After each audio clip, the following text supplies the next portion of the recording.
In front of me is Nokia 1.4, and let me show you how to set up the full browser on this device.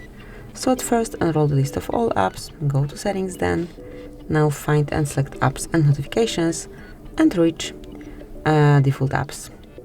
So if it's about the browser app, you need to click on this first icon, and if you have some more apps than Chrome, as I do have it, you will be able to smoothly tap on the particular icon. Let me show it, for example, on this ID case. So here you can smoothly change it like this, just by tapping on particular options. So if it's about the browser, it's working just the same. And that would be all. This is it. Thank you for watching. Please subscribe our channel and leave the thumbs up.